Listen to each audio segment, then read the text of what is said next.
move on then, and let's head over to Andy Johnston, who has some of the BBC Specially Commissioned research. What is it saying, Andy?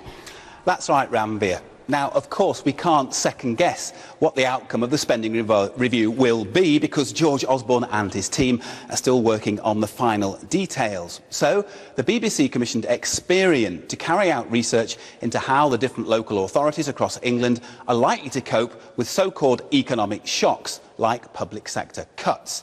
Areas were ranked according to their resilience, and results suggest that some are far more vulnerable than others. Now, the bad news, as far as we're concerned, is that according to this research, when it comes to economic resilience, the North West as a whole is second bottom in the overall league table. Out of 324 English regions and authorities, Liverpool performs very poorly in this community category. Now, that's nothing to do with the famous Scouse community spirit. Instead, according to Experian, Liverpool has the highest concentration of deprived localities. Claimant counts are incredibly high, and there's a large percentage of households which are vulnerable to long-term unemployment. Life expectancy rates, too, amongst men and women are amongst the lowest in the country. So how will public spending cuts affect a place like Liverpool? Well, I've been along to visit one company which is trying to help the area's jobless get back to work.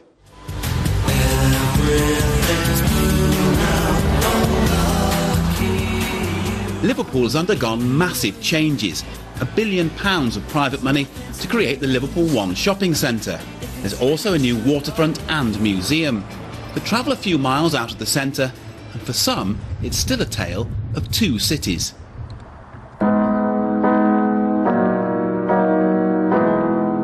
I am Bobby. I've been unemployed for 8 months. I was working in warehousing.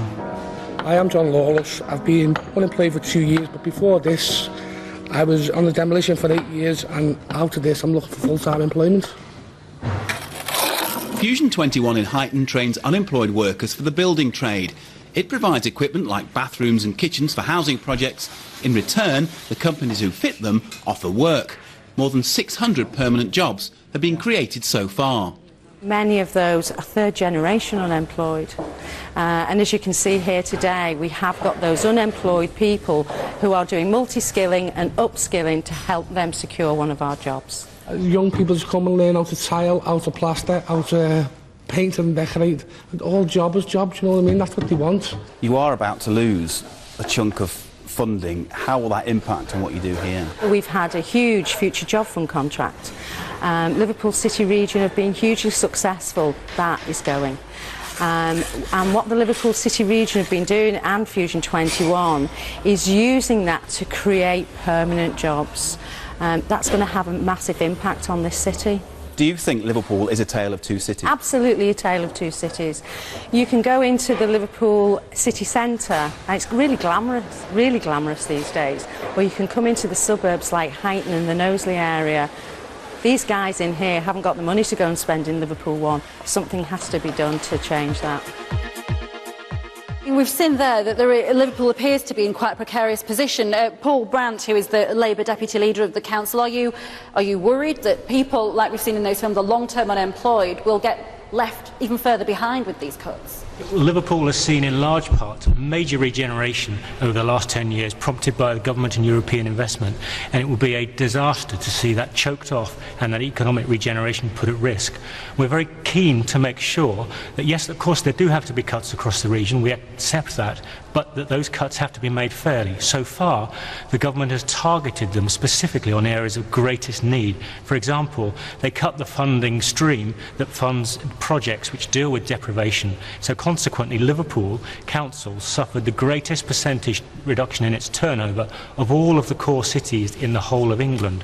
And we've also seen specific projects where funding has been removed. They've removed the funding to allow under 16s and over 60s to go to swimming lessons for free. They've removed the funding which supports programmes to get people back into work.